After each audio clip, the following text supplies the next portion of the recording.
What's up, everybody? Welcome back to Latin American Politics. I hope that you're good this evening. I'm going to tell you right up front that I'm a little under the weather, but I've been preparing for class, and I'm excited to be here with you despite all that. And so I'm just going to stay focused, and we're going to have an excellent discussion. I want to do this a little bit differently than usual, um, because the information I have for you doesn't involve a lot of problems or discussion questions. I'd like to incorporate your input with comments that you might have or questions that you might have just throughout the lecture. And so just kind of sit back and think about the themes and think about what we've discussed so far in class and make some connections of your own. And I'd love to hear from as many of you as possible. And we'll incorporate you that way. And we'll have a thorough and detailed discussion that just kind of emerges from our input. Before we get started, just some housekeeping. I want to talk a little bit about the exam on Wednesday. Now, I gave you some guidelines when I sent out the study guide, and those guidelines still apply. But just so that we're clear, the way this will work is the midterm will take place during the regularly scheduled lecture hours on Wednesday, September 30th. And I'm going to post it under assignments right at the beginning of class, maybe even a little bit before the beginning of class. And you have the duration of class time to complete it. Now, it's open book, so you can use all the materials that you have access to, the lectures, the slides, the videos, and of course the readings too. And I'll discuss that here in a moment. But you have access to everything, and I encourage you to use that material and use it creatively and in the way that works for you. Now, as far as the content of the exam is concerned, it will consist of somewhere between 5 and 7 concepts for definition, and then, if appropriate, a supporting example, and 1 essay question. Now, because you're here at the lecture, I'll tell you right up front that you can define these concepts in 2 to 3 sentences. And this is always the range that we worked with in class when we defined them ourselves, and this is how we understand them in the class. And so you don't need to go too in detail with those definitions of concepts. 2 to 3 sentences, maybe a 4th if you have an example. But the point is, you can get the point across very concisely. And I know that that's generally been how we've done it in class. Now, the essay is going to be a little bit longer, and it's going to be a standard 5 to 7 paragraph essay. And so you should have a brief introduction that outlines the argument and the main points of the essay, very brief. And then, 3 to 5 supporting body paragraphs that develop your argument, and then a conclusion that brings it together. Now, the key with the essays is and there will be 1 essay. I want to be very clear about that. There will be 1 essay. I want you to focus on demonstrating knowledge from the readings and also cite them as well. And so you want to incorporate insights from throughout the course, but I especially am interested in how you can use the reading to craft an argument and to engage the themes from the course. Now, I'm very aware of the time constraint, and that an hour and 15 minutes is not a lot of time. And I have already spoken with some students who've had specific questions during office hours. I have no intention of overburdening you. In fact, I'm more interested in focusing really on a narrower set or a smaller set of requirements on that exam, and seeing what you can develop given some space to breathe. And so I'm not going to overburden you, and I intend on giving you an exam that prepares us well for the rest of the course and sets us in motion, building on what we've already done. And I'm very confident in you all, and I know that I'll learn a great deal from you in these exams. Now, there may be some questions that have come up that you might have. You can ask me now if you'd like. You can also email me or reach out to me however you'd like. I'm sure that you're probably preparing and hopefully using the study guide that I gave you.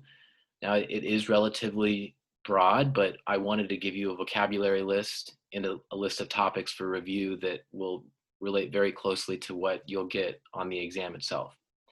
And so no curveballs, but we're interested in substance and in creatively using the readings to engage the themes from the course and make clear arguments, and that use the material from the course to support those points that you make. And so I'm looking forward to this, and I know that you'll do an excellent job. Let me take a look at the chat and see if any questions have come up. Thank you all for the well wishes. I really appreciate that. Feeling better already being with you here tonight. Yeah, you can quote the PDFs, of course. Okay, Sarah, so to clarify, we have the hour and 15 minutes including the essay. Yes, Sarah, but don't be alarmed by the essay, because it's a relatively short essay. It's a longer question than the concepts. But the essay, I really think that you should be able to devote maybe 30 minutes to 40 minutes to tops, and that should probably be sufficient. Yeah, absolutely. Any questions you have? Zeri says, do we need a reference page as well? No, it's not essential. And the reason is because I don't want to waste your time, frankly, with that. Look, it's really important that we cite our sources when we write papers and when we do academic research and work. But on an exam, I'm interested in substance, in timing. Time is of the essence, and so don't worry about that. Wait, what if some of us are slow writers, an hour to write an essay and answer the exam question? Francisco, if you'd like to reach out to me and discuss this, we can certainly discuss that. Some of you who may be slower writers, what I would encourage you to do is you can write a 5-paragraph essay and satisfy the requirement, and maybe preparation becomes key, in particular outlining potential responses that involve certain themes. I'm aware of these differences, but you can speak with me, and I'm happy to talk with you about what options may be available or how this exam might work for you. Gregorio says, thank you all for these considerations. You're a very kind teacher. Oh, well, it's my pleasure, and I'm here to help you and support you. And I want to motivate you to do your best. And so however I can help you all is the objective, while of course teaching you hopefully interesting stuff. 80 says, what if we quote info from your PDF? Should we write your name next to the quote? So I think 80's asking about the slides. If you want to quote the slides, the first thing I would say is don't do it often. It's okay to do it here and there, but don't rely on them primarily if you can. But if you do use them, sure, you can quote me in my name and the year, and it'll be clear what it is, and maybe the date of the lecture as well, or the slides. Any other comments or questions about the exam as we begin thinking about the exam? Hello. Hi, Sarah. I have a question. For the essay, is that prompt going to be one of the topics listed on our study guide? What I'll tell you is it's going to be very closely related. And so okay. If you prepare, you'll be in a good position to respond to what I give you. Okay, thank you. Yep. John says, does the essay question have to be MLA format? No. Just cite the author's last name and then the page number, really, because we know who you're referring to. And so that's fine. Within the class, I know what readings we have access to and we're using. And so it's not a question for me. It's just important, I think, for you to demonstrate the capacity to use the reading to support points or to use it as a body of evidence from which to draw when you put together a response. And so the main thing is you want to just demonstrate knowledge. And that comes with, partly citing those readings. Yes, Ada, you can talk to me after class, of course.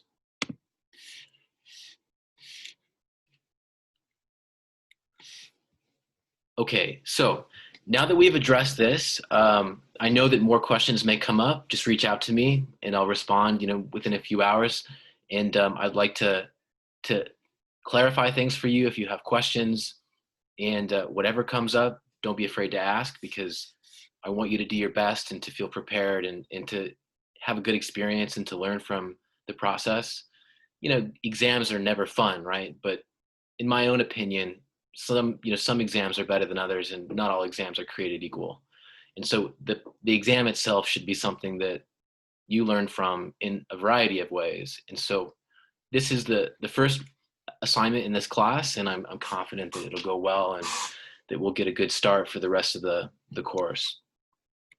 So this now brings us to really the last time period of this first unit of the class, which we've devoted to time periods that we study in Latin American politics. We've used these time periods to really assess the empirical context, right? And to look at the broad patterns and the decisive periods and moments and episodes that have affected the region. And so we've focused on things like interests and ideas and inheritance and the international and institutions, the Five Eyes. But this discussion really brings us up to the most recent period, which is the period of democratic renewal in Latin America. And this is the period that really largely still continues to this day, but with some important exceptions. This discussion that we'll have will focus on this period. And we're interested in, again, those broad patterns, what we could observe in the big picture, and what we can maybe learn from these patterns and what it says about Latin America.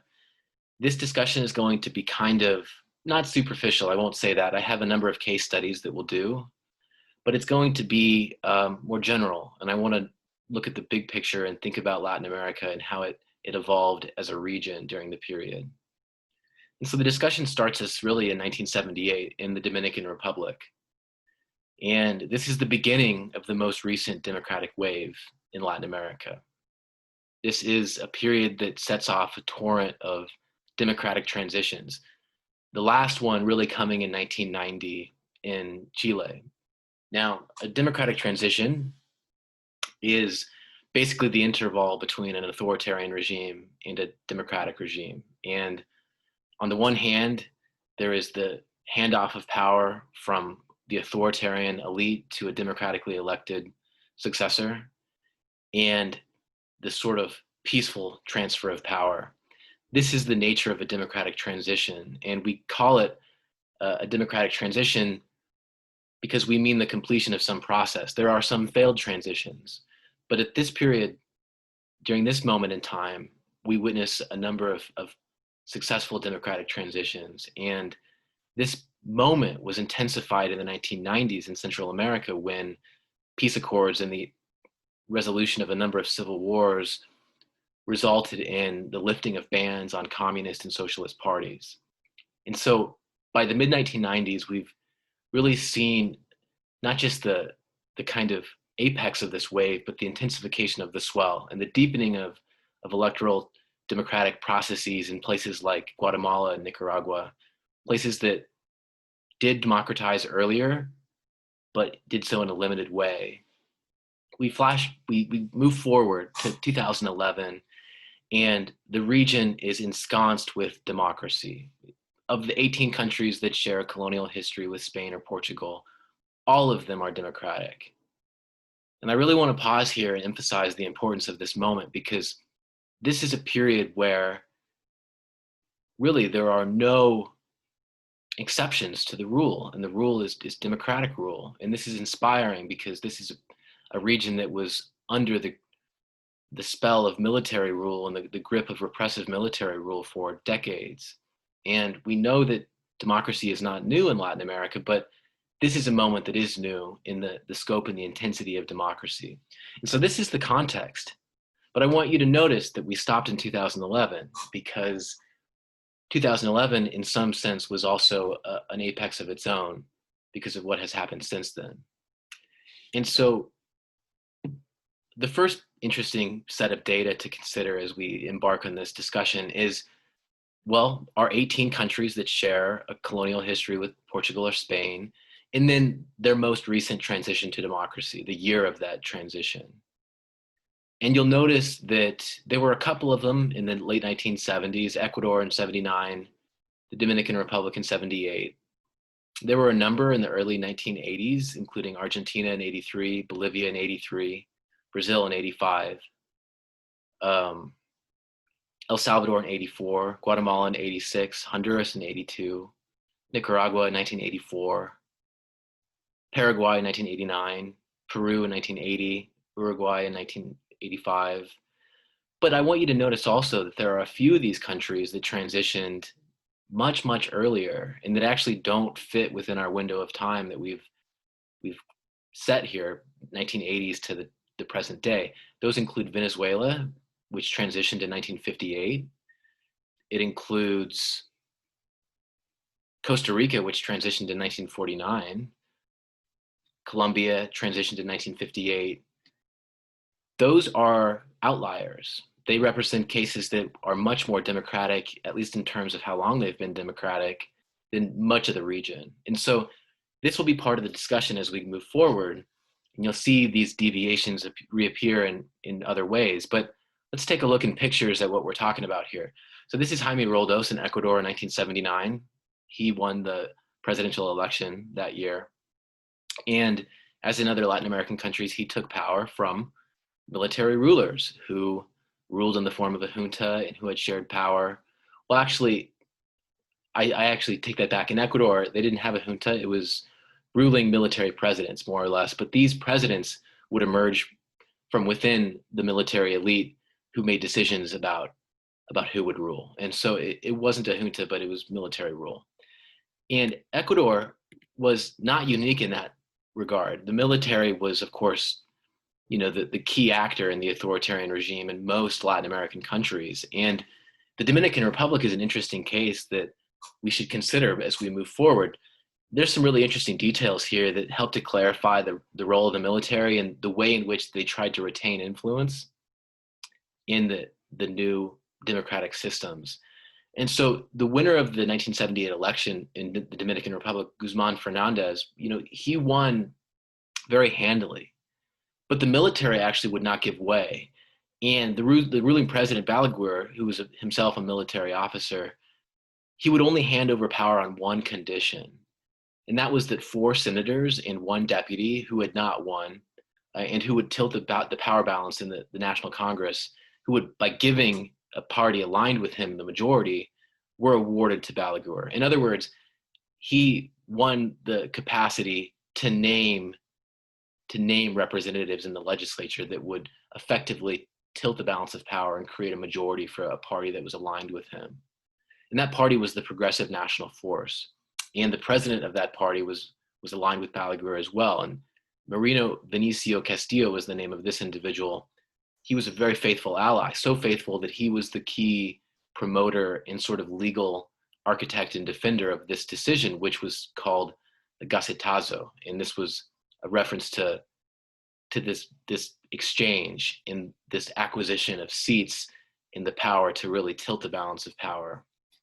This is the nature of the Dominican Republic's transition, but this negotiated transition, this kind of bargain that takes place between the outgoing authoritarian elite and the new democratic successors, is characteristic of a lot of the transitions in the region. And another one that is very similar to what took place in this exchange between Balaguer and the new administration of Guzman Fernandez is the case of Chile. And Chile's negotiated democratic transition is really the most iconic of the negotiated transitions in Latin America and elsewhere, just because of how much the military was able to get in exchange for leaving power. And in the Dominican Republic and in Chile and in elsewhere in Latin America, the key variable that really influenced the military's capacity to obtain these legal protections and these legal advantages and enclaves, as we would refer to them, was the bargaining strength of the military and the sort of bargaining position of the military. And that was often influenced by their economic performance and power and their relationships with civilian political parties who themselves would be key actors in the post-authoritarian period. And so in Chile, the military was very closely aligned with right-wing parties who were very powerful and very influential and represented, in some sense, the military's continued strength. Now, those parties had been key proponents of the military regime and had helped to sort of legitimate the military regime, especially considering that the military regime was so repressive. In the mid-1980s, a dialogue began between the military regime and the leftist opposition. And the main motivating factor, apart from the economic crisis that was really devastating Chile at the time, was the repressiveness of the regime and just how badly it affected, in particular, leftist parties, many of whose leaders had been exiled and some killed. And in 1988, there was a plebiscite on the continuation of General Pinochet's rule. And he was, of course, the dictator, as we've talked about already in the course. Pinochet lost this plebiscite. The question was, do you want Pinochet to, run or have, another term? And 56% said no. Chileans had spoken. They wanted an end to the dictatorship in the inauguration of a new democracy. And so this set off a frenzied negotiation between the leftist opposition to the regime and the military and right-wing elite, who really were at the apex of the military regime, the authoritarian regime. This transition game resulted ultimately in a set of institutional guarantees or privileges in the form of everything from appointed senators to a national security board that had essentially veto power over the president, to budgetary guarantees and economic prerogatives for the military, in addition to human rights amnesties for abuses committed during the dictatorship. You name it, they got everything. And this was just how much the leftist opposition had to give away in order to bring about this transition and get the military to leave power, even though Pinochet had lost the 1988 plebiscite. This is the nature of the negotiated transition in Chile, but this is a pattern that duplicated itself in a lot of countries in the region. Of course, Chile is an example of a particularly influential military and one that had especially strong links with parties. But in Ecuador, as in Peru, a variety of countries had a similar pattern, militaries that were able to obtain these guarantees on the way out. Now, another example, but one that is not an example of a powerful military, is the example of Argentina. Argentina is an example of a democratic transition by rupture, or one that we call by surprise. The Proceso was a very repressive military regime, but they were also very incompetent, very unable to govern effectively. And in particular, they were unable to manage the economic crisis that they had, named themselves in charge of when they came to power. With the economy in free fall, they began to lose legitimacy. They began to hemorrhage, interest group and political party allies that previously had endorsed military rule. And in desperation, they invaded the Falklands Islands, and they lost that battle very, very clearly and decisively to, of course, England, who also had a claim to the Falklands Islands. And the junta called for democratic elections shortly thereafter, and this became an absolutely devastating example of a military that just had its tail between its legs and was sent scurrying back to the barracks by civilian parties who came together to ask for the military's departure and force them from power, really in humiliation. This is an example of a very different transition, but this is one that we saw in some cases in Latin America, but not as frequently as the other variant, where you saw a negotiated transition between very powerful militaries and often very weak civilian oppositions. And so this is the sort of disputed area, or the area that the Argentine military at least laid claim to in conflict with its possession by England. And this is, in hindsight, seemingly so petty, but it was a way for the military to try to save face. It didn't matter what the actual issue was necessarily. If they could create a cudgel for themselves and use it to try to re-legitimate their rule and give them a purpose, perhaps they could stay in power. What you see in case after case is that the militaries tried to stay in power. They tried to stay in power in a variety of ways. Where they could not stay in power, they used as much influence as they had to obtain protections in the new democracy. And so what we often referred to these situations as it were protected democracies, or ones where the military had a level of influence that was disproportionate to the influence of actual democratic institutions, and that really compromised and weakened the democracies. Now, the rest of this course is largely devoted to evaluating and analyzing democracy in Latin America and its strengths and its weaknesses and its institutions and some of the societal and economic and political problems that democracies grapple with. So we'll have a lot of discussions about democracy. But at the start of these processes, you see an element or a sort of component or source of some of the fragility of these democracies, which is military influence and sustained military influence despite a transition to a putatively democratic form of government. And still today, in some of these democracies, the military remains influential. And so this is going to be a component of these discussions as we move forward.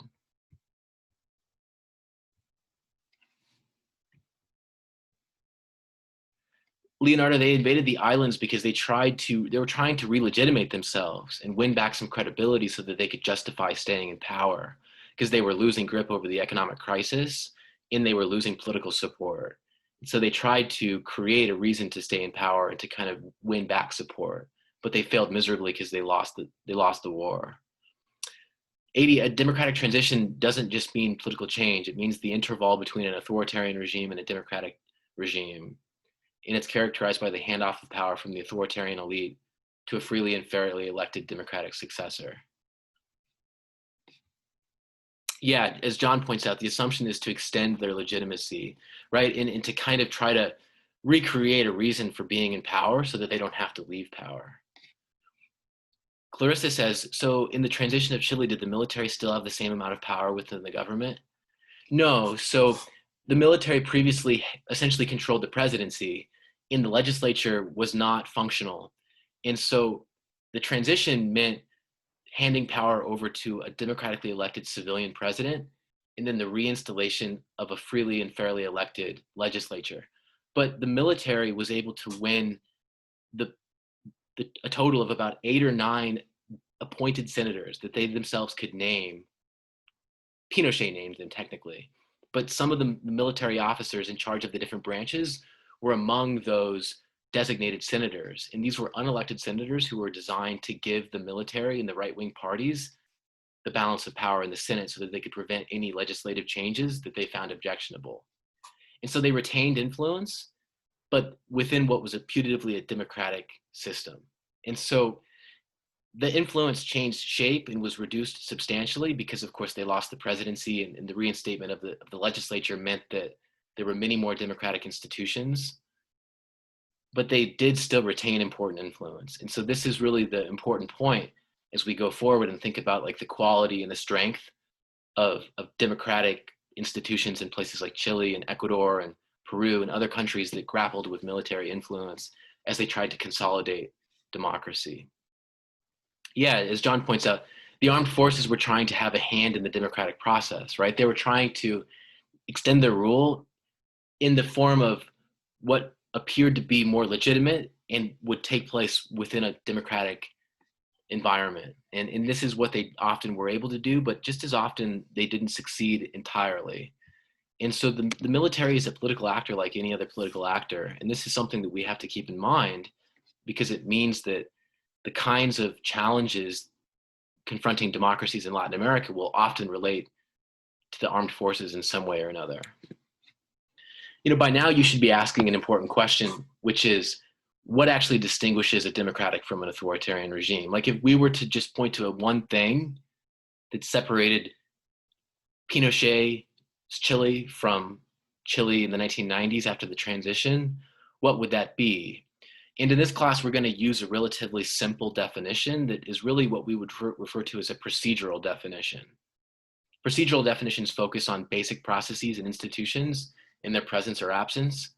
Substantive definitions of democracy focus on outcomes in like the products of the regime itself.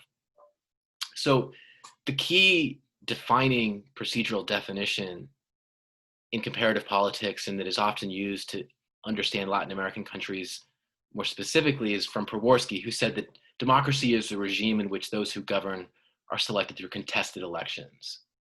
And what he means by this is really three things. First and foremost, is the election outcome uncertain? And that is to say, is it unknown before it happens? If everyone knows who's going to be elected, well, it's not going to be a free and fair election. It's not an electoral or contested democracy in the procedural sense.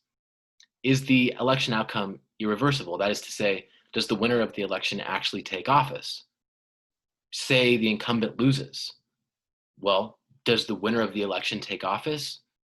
Or does that incumbent find a way to stay in power? Does Balaguer in the Dominican Republic find a way to stay in power despite losing the election? Or is there a transition of power from that government, that incumbent, to a new successor, a newly elected leader? And then finally, repeatability. Do elections occur at regular and known intervals? Are they canceled by the incumbent, as has taken place from time to time with recall referendums in Venezuela? Are those elections occurring regularly and frequently, or are they very seldom and sporadic and sudden? These are important questions because they relate to just how contested the regime actually is and whether opposition actors actually have a chance to defeat the incumbent. And so what you'll see time and time again is that where Latin American democracies have faltered is in the concentration of power in the executive, in the abuse of power, and specifically to abuse these different dimensions of contestation and to make outcomes less uncertain, in some cases to nullify outcomes, and often to change the timing of elections in a way that advantages the incumbent. Now, contested elections are not new in Latin America. You know already that Latin America has a rich history, a heritage of democratic institutions and processes. And these are as much a part of Latin American history as the authoritarian regimes that we talk about much of the time. The long view is that these contested elections took place as early as the 1810s. And in order to understand these patterns that we're talking about in kind of the big picture today, we need the concept of a wave of democratization, which is a group of transitions from non-democratic to democratic regimes that occurs within a specified period of time. And during this period of time, democratic transitions greatly outnumber transitions in the other direction. And so the first wave of democratization, as we refer to it, took place between 1810 and 1830. And a number of Latin American countries, in a limited way, transitioned to democracy. Now, it's important to remember that it was democracy for a very small slice of the population. Blacks, women, basically anyone who wasn't a white male and a property owner wasn't included. And this would be the norm for Latin American democracy for at least another 100 years. But let's put that aside and focus on those countries at the time that did transition and were early examples of democratizers, including Argentina, Colombia, Mexico and Peru, Venezuela, Chile, Central American countries. These were important examples of early democratizers in Latin America, and we tend to forget them because we focus on the more recent waves of democratization. And as far as those other waves are concerned, we can focus on another wave that began in Latin America in the 1890s. And this period saw the initiation of competitive party systems, again, mainly for men. And in this way, it was very limited. But it was also limited in the sense that we saw ruling presidents who ruled often in a semi-authoritarian manner by tilting the playing field, maybe creating disadvantages for opposition parties, compromising the sort of contestation and maybe the uncertainty of elections. But nevertheless, during this period, very competitive party systems emerged and were really the bulwark of these democracies. And these included conservative and liberal and socialist parties, organized interests for men, threw their weight behind these parties and helped to kind of solidify competitive relationships between key democratic actors who could support the development of democratic auspices, at least for another 20 or 30 years. Now, we know that it didn't last much longer than 20 or 30 years because the Great Depression initiated a period of great disorder, and that military regimes often displaced democratic regimes throughout the region, in particular when landed interests became uncompetitive in politics and were crushed by the Great Depression and decided that democracy had to be overthrown. Now, this is that sort of grim kind of outcome of that particular wave of democratization, but nevertheless, it was a wave of democratization, and it was a precedent for democratic renewal of the contemporary period that really continues to this day. But this brings me to a kind of set of questions that I do want to put to you, and I think that I actually couldn't remember if I had included this slide, but I'm glad that I did, because I do want to hear from you, and this is one set of questions I have for you. And the question is, well, first of all, I want you to notice that we've only discussed the period up to 2011 so far. And in 2011, as I pointed out, every country in our 18-country sample of countries that share a Portuguese or a Spanish colonial legacy, every single one of them was democratic. Remarkable, truly remarkable. And again, we know that this was the result of, well, that successive sort of set of democratic transitions and then the intensification of those liberalization reforms in Central America and the lifting of some bans on some parties and so on.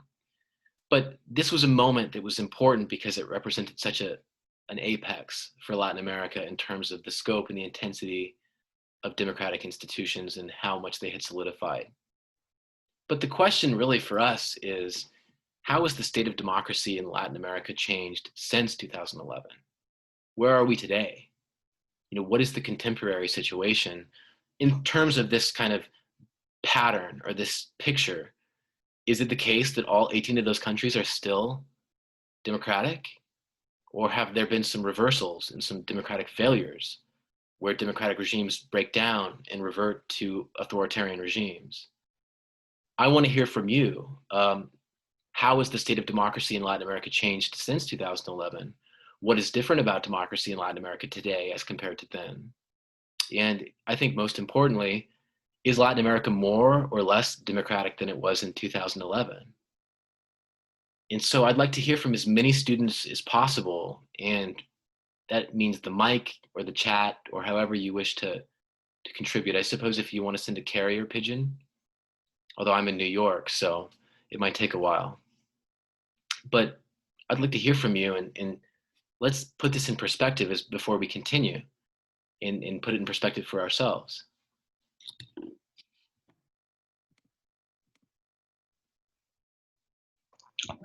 Well, I think that clearly we can see since 2011, the area of Latin America has gotten less democratic. And the two most obvious examples I can think of with this is Venezuela with Nicolas Maduro. As we can see, there was I think there was an attempted transition to put, I can't remember his name, but another person in power that Maduro refused, and Venezuela is Juan now Guaido. Guaido. Yeah. Yeah, putting Guaido in power, but Maduro refused and Venezuela descended into chaos. And then sort of the rise of populism through like Jair Bolsonaro in Brazil. And while he's not subverting democracy, he is espousing similar rhetoric to the United States president, except in a country where the president has significantly more power and ability to sort of impact the legislature and the structure, political structure. Yeah, absolutely. And there's a lot there that I want to sort of work with as we move forward, but I want to leave the mic open to anyone who wants to grab it and contribute or add to that or make a comment about Latin America and democracy and where we are today.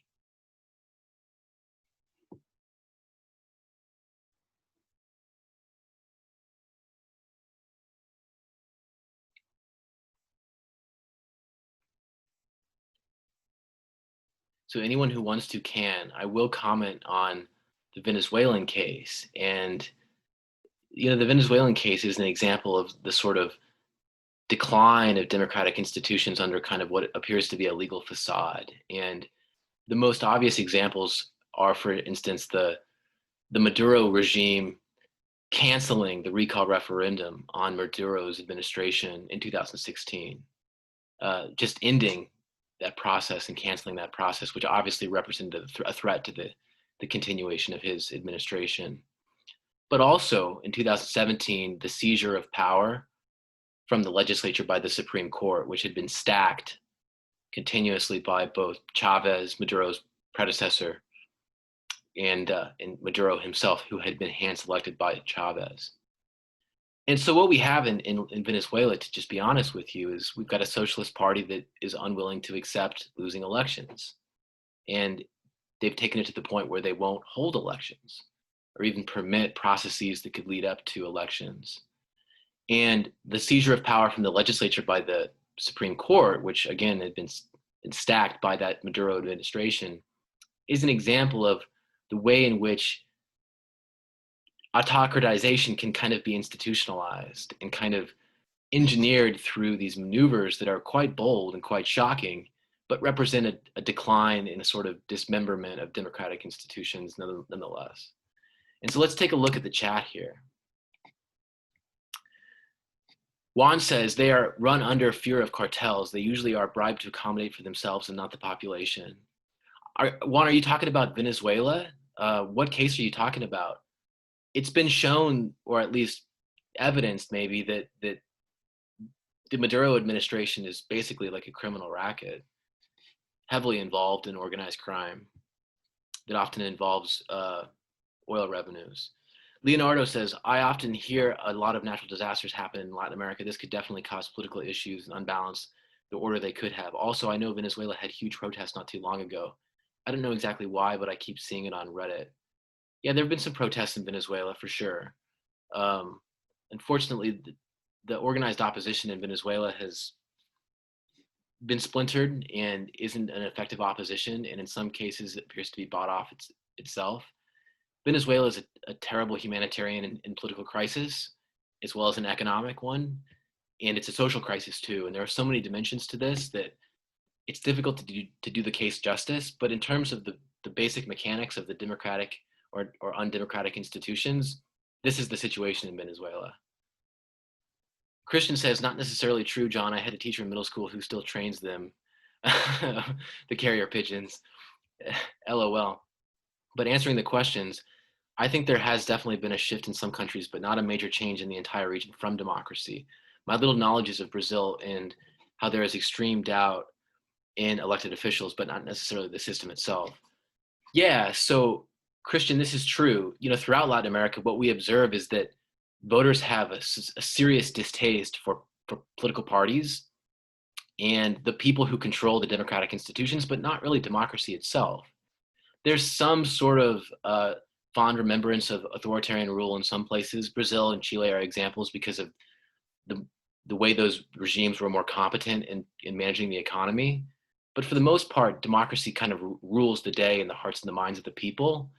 Brazil is an interesting case because I don't actually have it included in this lecture as an authoritarian regime.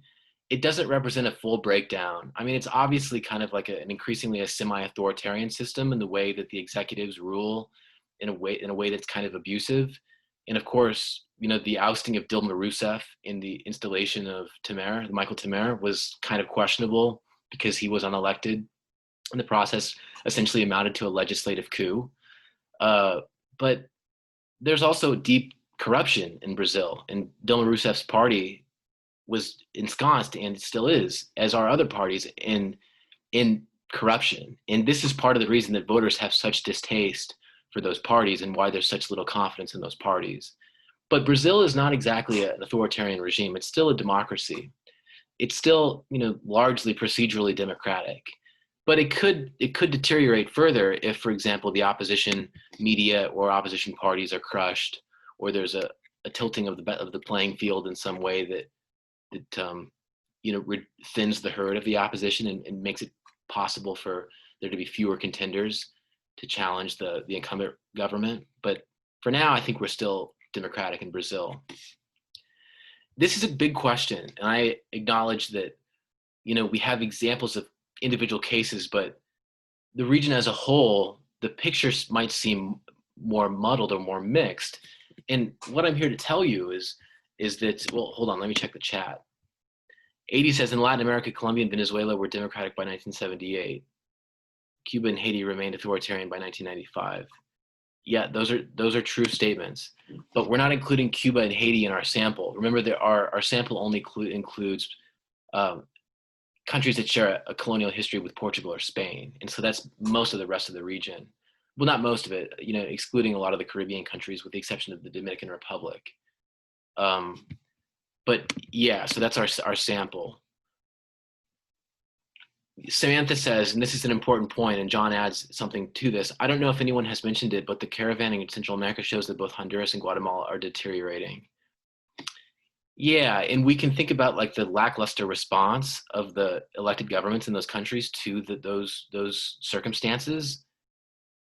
The states, the Guatemalan and Honduran states, are very weak, and their institutions are not able to project authority effectively across, the countryside.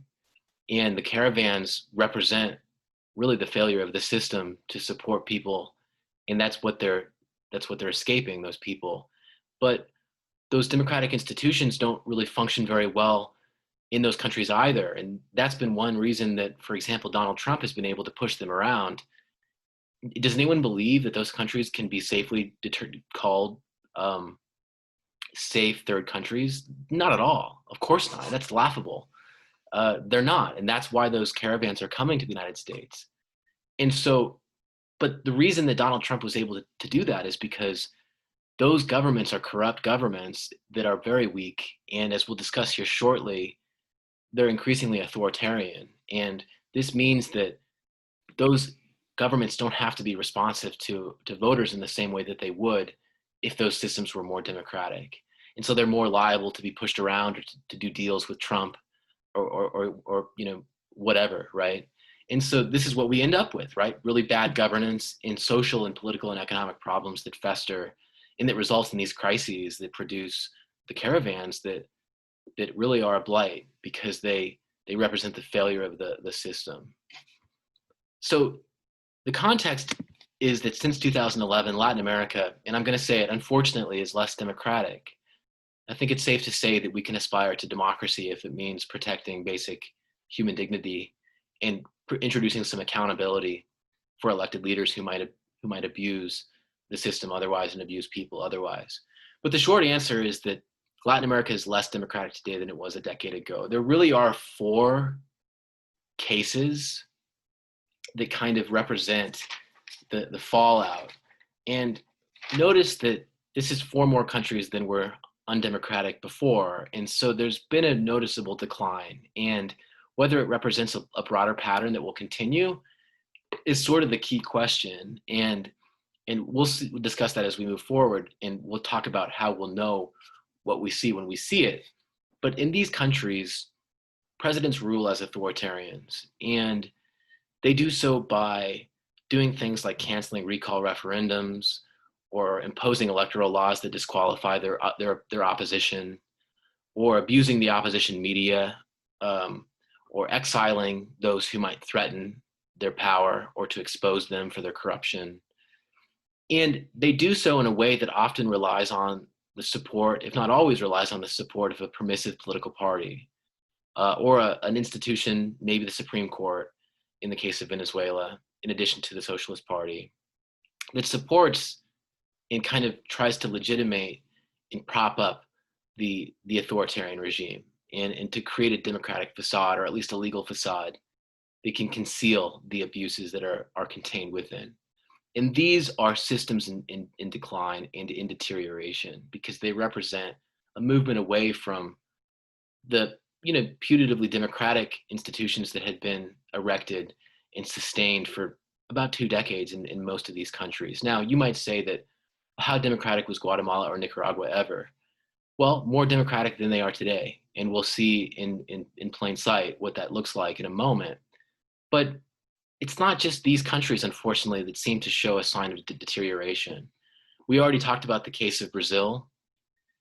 Here's a country that is still putatively democratic, but where we've seen clear abuses, where we could say that there was a legislative coup, where elections have been less relevant to outcomes in recent years, and where the incumbent government, in the form of, gosh, I'm forgetting his name, sorry. Bolsonaro? Bolsonaro. Bolsonaro, sorry. Bolsonaro also abuses the opposition and is also heavy-handed. But Brazil is one case that fits along with patterns in some other countries, like Mexico as well, where authoritarian, semi-authoritarian presidents rule within democratic auspices. And so even those countries that haven't descended into dictatorship are less and less democratic. And so this is cause for concern. And now I'd like to talk about a few cases that I have no doubt many of you have.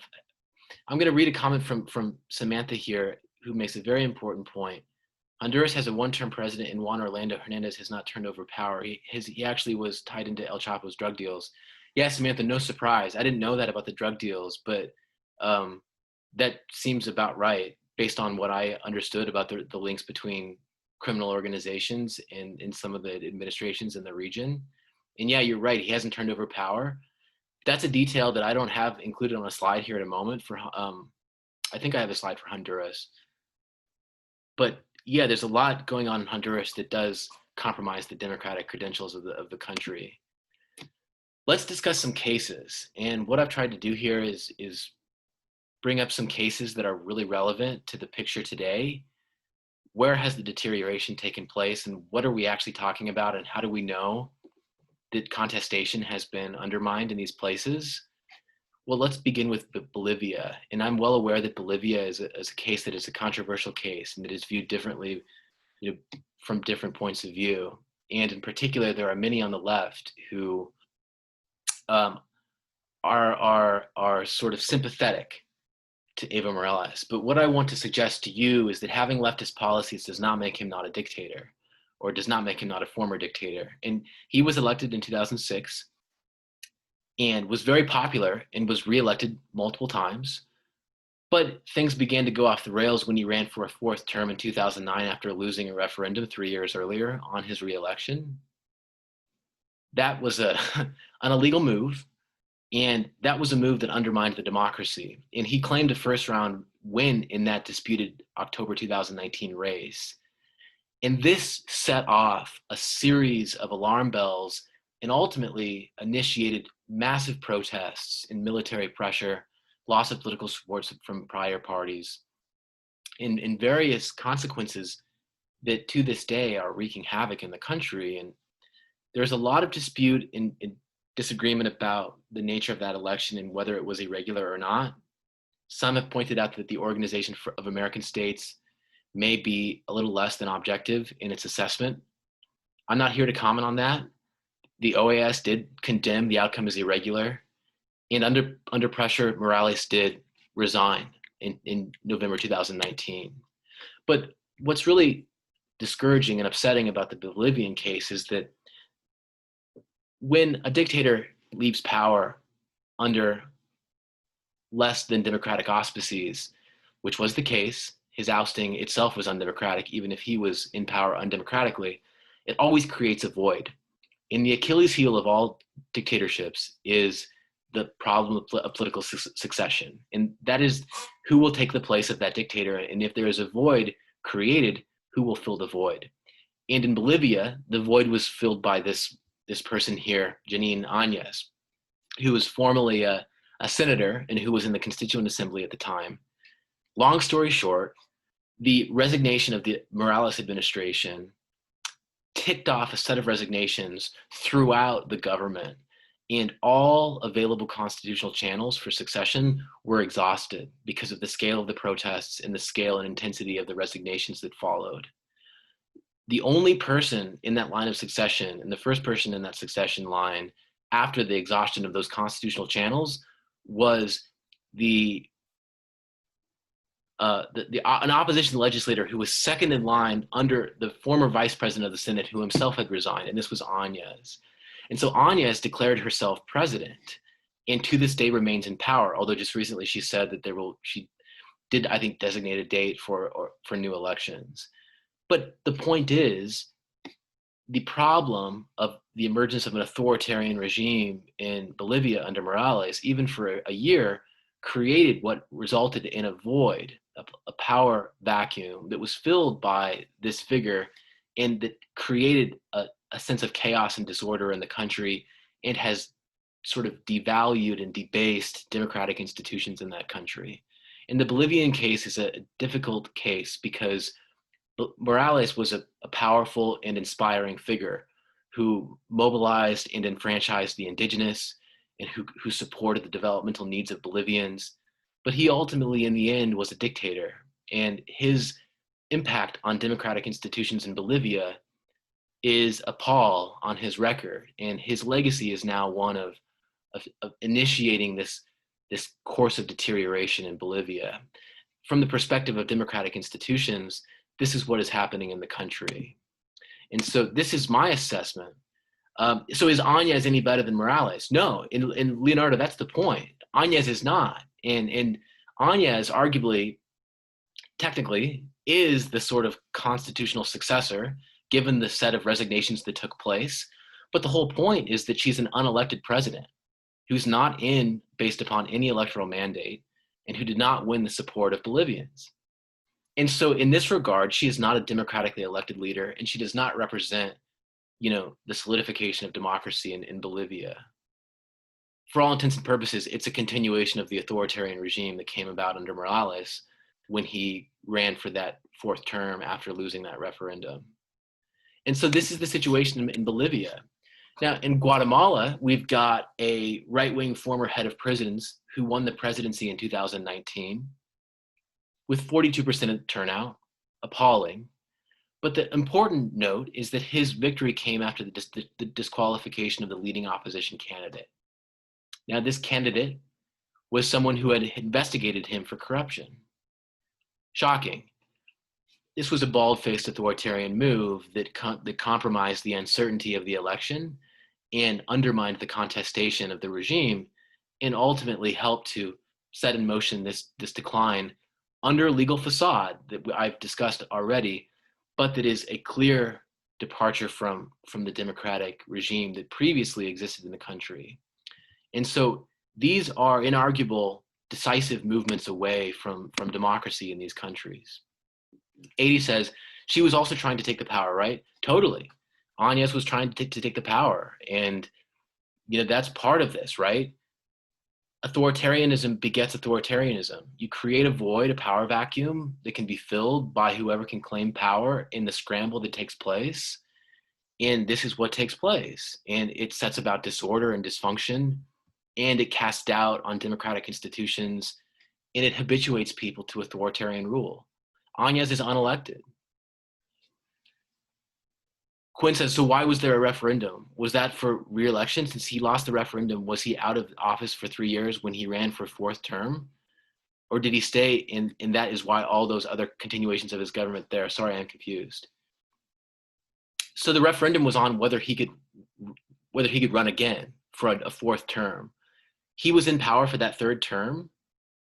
He ran again despite losing that referendum on whether he could run again. So he basically ignored the outcome of that referendum and ran for that fourth term, claimed victory in an election that was clearly disputed. So there really are two levels of sort of democratic violations here, right? Running for the fourth term after losing the referendum, and then claiming victory in a disputed election that many condemned as irregular. John says, couldn't that be said for the 2016 election for the US as well, but instead of disqualification, just resignation? Not quite, because in Guatemala, the incumbent government disqualified his main opponent and won re-election through the disqualification. Literally, he himself disqualified him. When you say resignation, I don't know what you mean by resignation. There was no disqualification. I mean concession. Who conceded? Hillary Clinton. Well, she lost the electoral college, right? She won the popular vote, but she lost the electoral vote.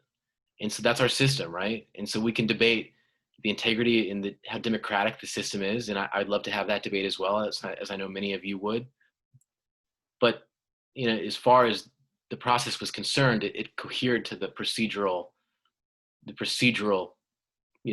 democratic process in the United States. And so, as unsatisfying as that is, that's actually the truth, at least in comparison to the Guatemalan case, where it was literal disqualification by the implementation of a new electoral law. And this is often how it works. These incumbent governments will impose new electoral laws that basically disqualify, in the fine print, their main opposition. And in doing so, they tilt the playing field and they destroy the uncertainty of the election. Nicaragua. Question for the case of the one we were just looking at. So basically, his opponent got disqualified for like investigating Alejandro. Yeah, so that was his opponent's background. He had led a commission that was investigating this former head of prison's closure of an anti-corruption commission. Okay, thank you. Yeah, so there are some layers here. Okay, yeah, because Leonardo? Oh, sorry, I'll let whoever was there finish. a question on that, because like I thought like his opponent had gotten disqualified, like just disqualified for like looking, like investigating, but I realized that there's more than just that went into like, I guess, the investigation he was doing. Yeah, so my understanding was the candidate was an attorney general, and he had led an anti-corruption crusade that had opposed this incumbent president's closure of an anti-corruption commission. And his opposition to that decision really riled up the incumbent. And, well, he represented a viable alternative, and so he imposed an electoral law that disqualified him. The thing is, when you look at this on the surface, it can kind of seem technical and kind of like sterile and remote, but this is a legal process that results in an outcome that disqualifies a candidate who could have unseated that incumbent government. And so it often begins this way, right? Personal rivalries or grudges. And oftentimes the most viable opposition is the opposition who investigated you for corruption. And so, Leonardo, did you want to make a comment? Yes. So even though the attorney general was leading this investigation, it wasn't, from what I'm understanding, it wasn't legal, even though it was, I guess, maybe morally correct for him to say that Alejandro was, doing something he wasn't supposed to, and that was illegal of him to do. So that's why he got kicked out.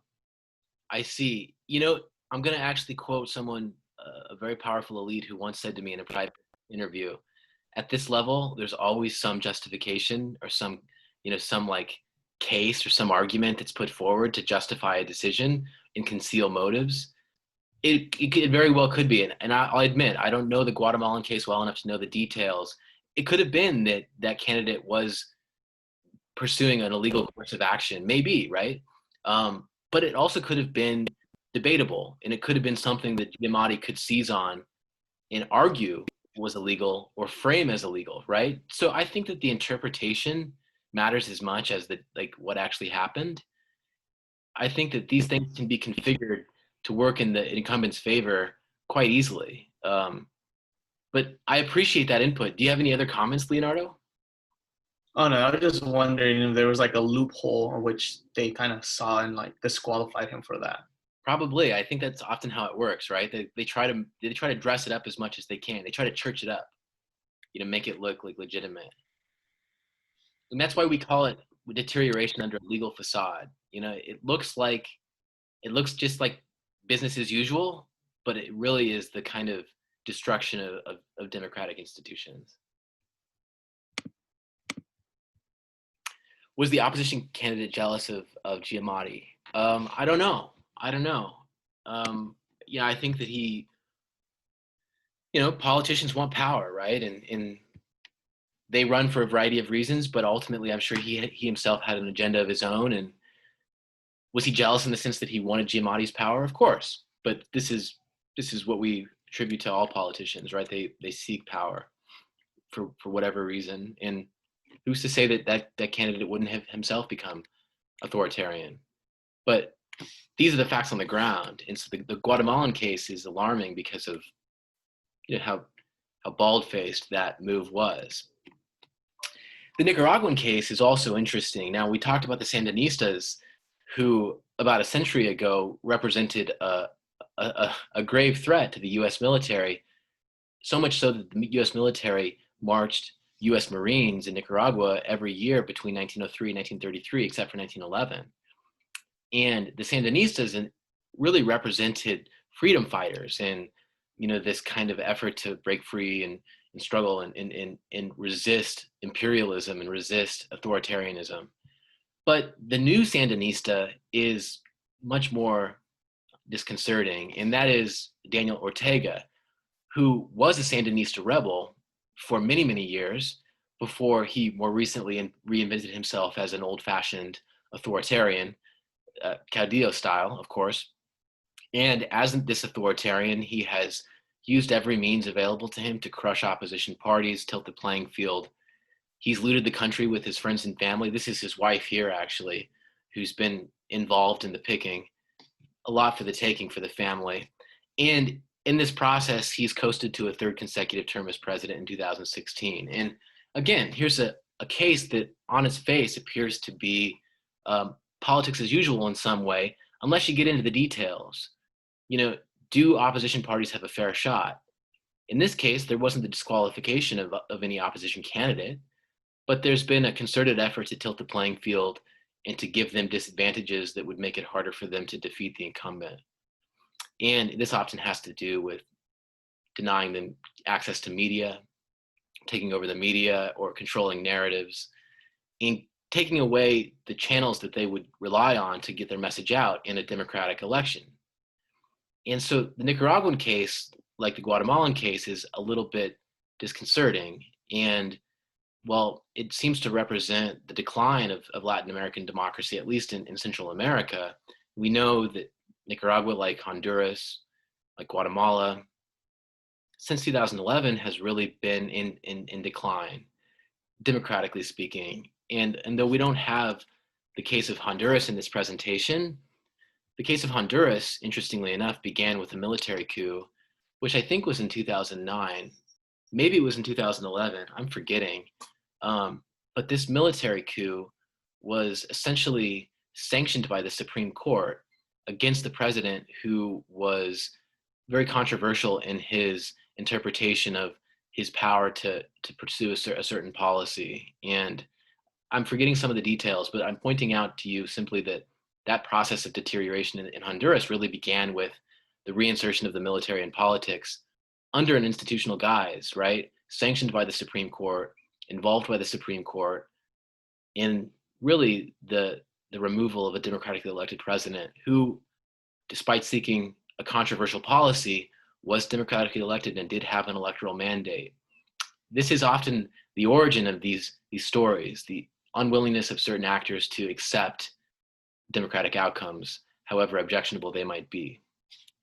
Now, the case of Venezuela is by far the most explosive case of all. And there's so much to the story in Venezuela that I didn't even devote a slide to it, because I didn't want to, make and pick and choose which parts of the story to tell.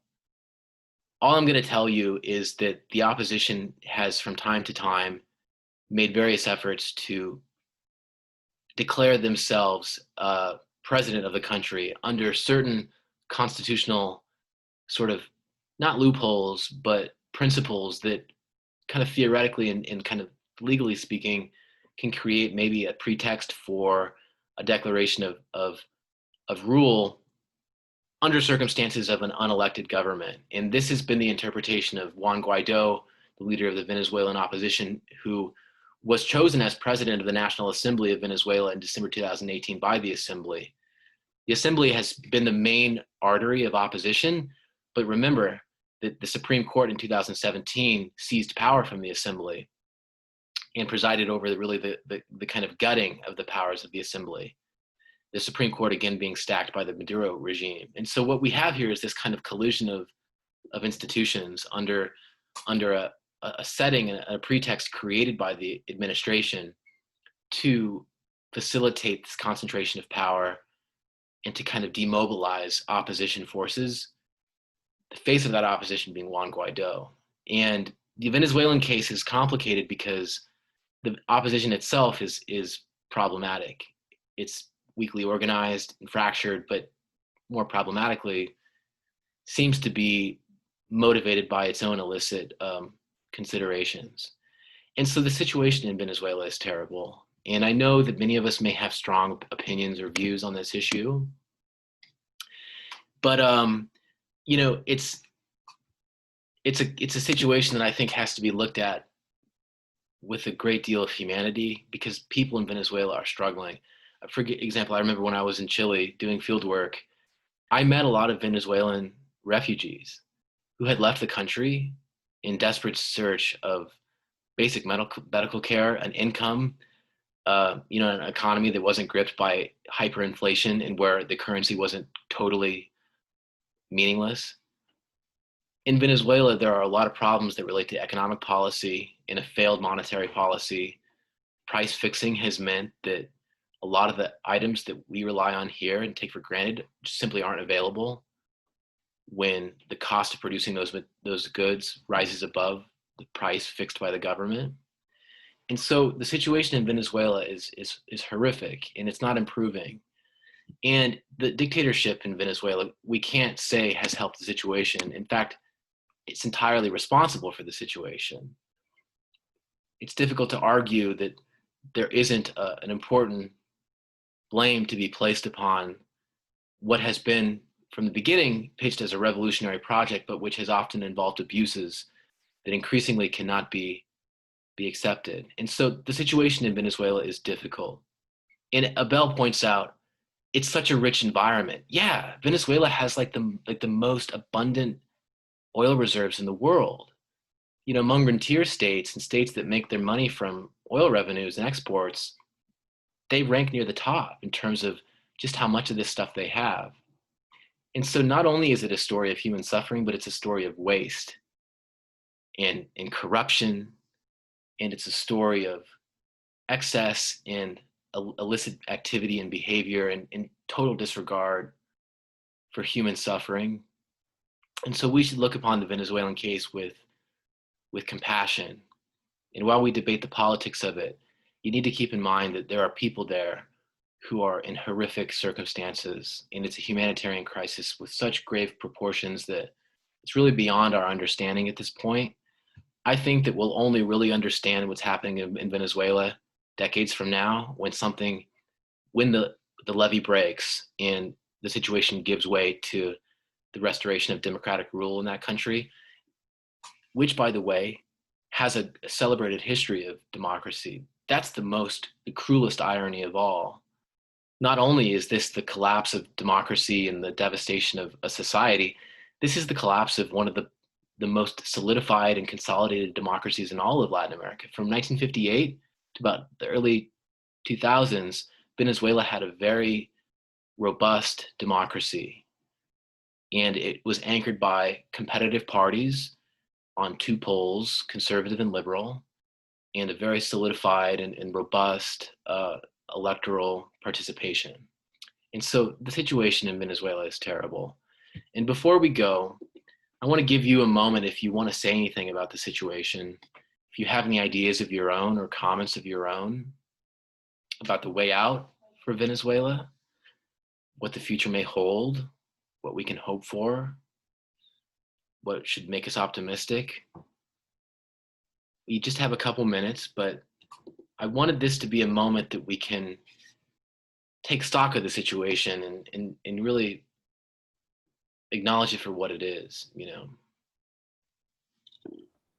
I feel like we personally, like in class, we haven't really talked a lot about like education and stuff, but I personally feel like if Venezuela had like had a better education system, then like crime rates would drop a lot, and so would like just like the cartels that are there, giving people like a sense of like hope, because I really feel like that country has like no sense of hope because corruption has kind of taken over. Mm-hmm. So I really feel like if there was like any way like their educational system could just be like a little like if they could just invest into it more, I feel like it would be like maybe a way to like lower crime rates and like poverty. Without a doubt. And there's such a need for basic services, education among them, that you can imagine there being an improvement if people just have access to it.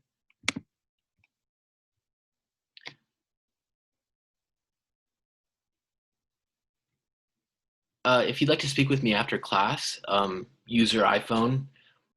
Can you do that? Can we talk after class? I'm sure you can, but I just want to talk about it. Okay. So it is 8:45, or excuse me. For me, it's 8:45. I'm in New York. But we're done with class. And I hope that you had a good time hearing about this today.